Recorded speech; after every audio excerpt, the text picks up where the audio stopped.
मेरे प्यारे दोस्तों, आप सभी का स्वागत है हमारे YouTube channel Tech Masters Academy में। एप्टीट्यूड सीरीज में टाइम एंड वर्क टॉपिक चालू है एंड इसमें एफिशिएंट मेथड ये हमें टाइप 4 स्टार्ट करना है। अब एफिशिएंट मेथड होता क्या है, इससे न्यूमेरिकल कैसे सॉल्व करना है वो अब हम देखना है। तो सबसे पहला आपका जो बेसिक फॉर्मूला था, the basic formula was time required to complete any work is nothing but the work divided by efficiency. किसी भी काम को पूरा करने के लिए समय कितना लगता है वो होता है वर्क अपॉन एफिशिएंसी। तो यहाँ से अगर मैं एफिशिएंसी देखूँ, efficiency is work upon time, the efficiency is work upon time. तो यहाँ से मैं बोल सकता हूँ कि एफिशिएंसी जो है किसी भी पर्सन की, it is inversely proportional to the time period, it is inversely proportional to the time period. तो न्यूमेरिकल में मैं क्या करूँगा, किसी भी पर्सन की अगर एफिशिएंसी दी हुई है तो मैं उसको इन्वर्सली इक्वेट करूँगा टाइम के साथ।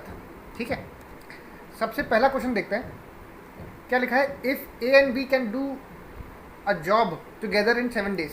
यहाँ बोलता है ए और बी जब साथ में काम करते हैं तो उन्हें 7 दिन लगते हैं, रिक्वायर्ड 7 days।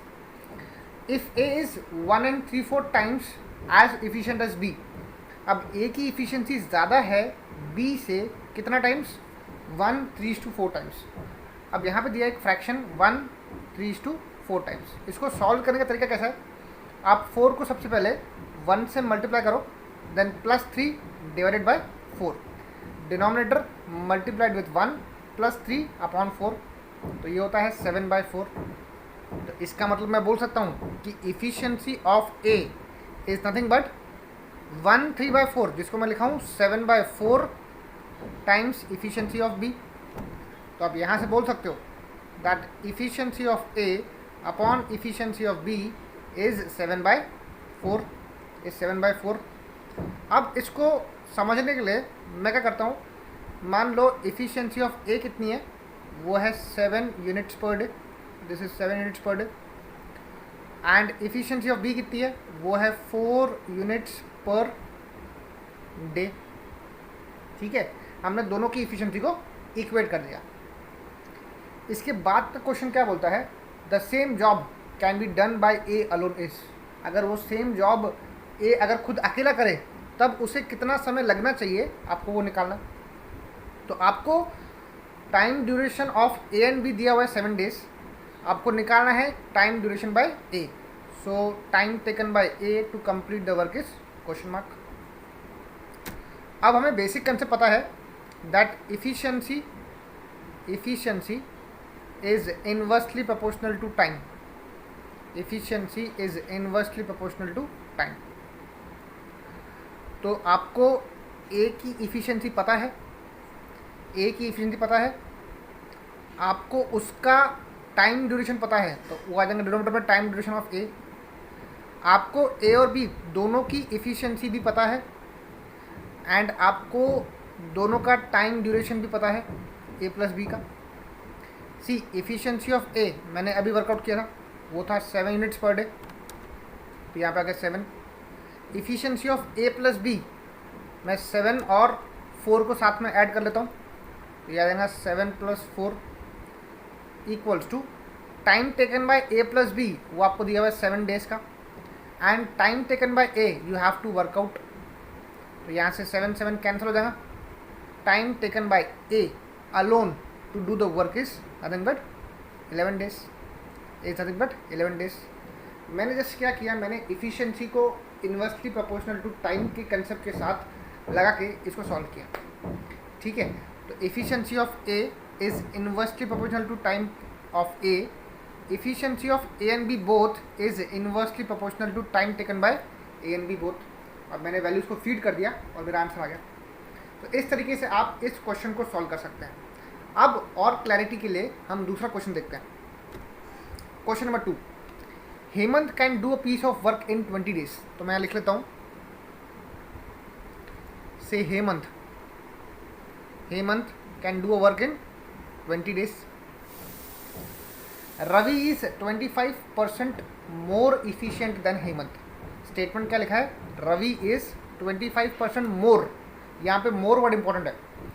रवि की इफिशियंसी 25% ज़्यादा है किससे, हेमंत से। तो मैं यहाँ लिख लेता हूँ Ravi is equals to 25% more efficient than Hemant. अब अगर इसी स्टेटमेंट को मेरे को मैथमेटिकली लिखना है तो कैसे लिखेंगे? से एफिशिएंसी ऑफ रवि उसकी खुद की एफिशिएंसी तो 100% है, बट 25% ज़्यादा है किससे? हेमंत से। तो इसको लिखने का तरीका होता है 100 प्लस 25। सी मैंने 100 में 25 क्यों ऐड किया? क्योंकि मैं परसेंटेज के टर्म से बात कर रहा हूँ। तो मैंने एक आर्बिट्री टर्म ले लिया 100, उसमें 25 मैंने ऐड किया क्योंकि मुझे दिया हुआ है 25% मोर। उसको मैं फिर से 100 से डिवाइड करूँगा क्योंकि मुझे वो जो आंसर है मुझे डेसिमल्स में चाहिए, टाइम्स एफिशिएंसी ऑफ हेमंत। तो यहाँ से एफिशिएंसी ऑफ रवि कितनी निकल के आती है? वो आती है 125/100 टाइम्स एफिशिएंसी ऑफ हेमंत। ठीक है, therefore efficiency of Ravi divided by efficiency of Hemant, ये आपकी निकल के आती है कितनी? 125/100। अब इसको जब मैं डिवाइड करता हूँ 5 के टेबल से तो ये आएगा 25 फिर 5 जा यानी आएगा 25 4 जा, तो इनकी इफिशियंसी आती है 5/4 के रेशो पे। देयरफॉर आप लिख सकते हो इसको एफिशिएंसी ऑफ रवि से 5 units per day, efficiency of Hemant से 4 यूनिट्स पर डे। आपने इन दोनों की इंडिविजुअल एफिशिएंसी वर्कआउट कर ली। लास्ट क्वेश्चन क्या बोलता है इसमें? स्टेटमेंट क्या बोलता है?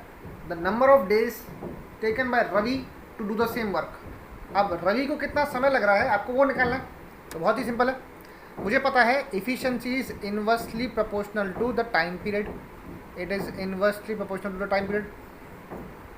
से efficiency of Ravi divided by efficiency of Hemant. ठीक है, that will be equal to time taken by Hemant divided by the time taken by Ravi. ठीक है, दोनों का इनवर्स रिलेशन दिखाने का तरीका। एफिशिएंसी ऑफ रवि कितनी है? वो है 5। हेमंत कितनी है? 4। तो ये आएगा 5/4 equal to time taken by Hemant. Hemant को लगा है 20 दिन, ही टुक 20 डेज, यहाँ पे आएगा 20। Time taken by Ravi can be worked out, तो ये 5 1 जा 5 4 जा। तो time taken by Ravi to complete the work is 4 4 जा 16 डेज। आप देख सकते हैं रवि को कम समय लग रहा है एज़ कम्पेयर टू हेमंत, क्योंकि रवि 25% ज़्यादा एफिशिएंट है हेमंत से। ठीक है, तो इस तरीके से मैंने दूसरा क्वेश्चन भी सॉल्व कर लिया। सी आप देखिए ये क्वेश्चंस आपके कॉम्पिटिटिव एग्जाम में बहुत पूछता है। ठीक है, आपको जस्ट मैथमेटिकल पार्ट अच्छे से समझना है। ठीक है, लास्ट एक क्वेश्चन है हमारे पास। ये क्वेश्चन अभी रिसेंटली इंजीनियरिंग सर्विसेज में 2021 की बैच में आया था। तो ये क्वेश्चन आपका ESC 2021 का क्वेश्चन है एंड ये बहुत ही इंपॉर्टेंट क्वेश्चन है। क्या लिखा है? A is twice as good as workmanship as B। मतलब A की वर्कमैनशिप 2 गुना ज़्यादा बेहतरीन है B से। And together they finish a piece of work in 18 days. अगर वो साथ में काम करते हैं तो वो 18 डेज में कोई भी काम ख़त्म करते हैं। In how many days will A alone can finish the work. अगर A को मैं काम दूँ, if A start the work alone, in how many days he can complete the work, वो हमको निकालना है। तो यह लिखा है A is twice as good as workman as B। So A की जो एफिशिएंसी है वो 2 टाइम्स है efficiency of B। It is twice of efficiency of B। Therefore efficiency of A upon efficiency of B वो जाएगा 2/1, that will B 2/1। Therefore efficiency of A is nothing but 2 units per day and efficiency of B is 1 units per day. Together they can complete a work in 18 days. दोनों साथ में जब काम करते हैं तो वो ख़त्म करते हैं 18 डेज में। क्वेश्चन बोला है time taken bye A alone. अगर A अकेला काम करता है तो कितना समय लगने वाला है आपको वो निकालना है। सिंपल सा लॉजिक है। Efficiency of A divided by efficiency of A and B both can be written as time taken by A and B both divided by time taken by A. आप देख सकते हैं efficiency of A inversely proportional to time, efficiency of A and B both is inversely proportional to time of A and B both। efficiency of A कितना है, वो है 2। efficiency of A plus B वो है 2 plus 1 which is equals to time taken by both वो है 18 days divide by time taken bye A आपको निकालना है। so this is 2 by 3 equals to 18 by time duration of A। so this is 1 time, this is 9 time, so the time taken by A is nothing but 9 3s are 27 days, 27 days। तो आप देख सकते हैं एक simple सा question आपके engineering services examination में आया था टाइम एंड वर्क से। तो ये क्वेश्चन बहुत ही इंपॉर्टेंट है, आप इसकी प्रॉपर प्रैक्टिस करिए। इसके नेक्स्ट लेक्चर में हम लोग और इसके एक लास्ट टॉपिक का डिस्कशन करने वाले हैं जिसका नाम है चेन रूल। ठीक है, वो एक लास्ट मेथड है इसका, देन हम टाइम एंड वर्क पूरा कंप्लीट कर लेंगे। थैंक यू सो मच, मिलते हैं नेक्स्ट लेक्चर में।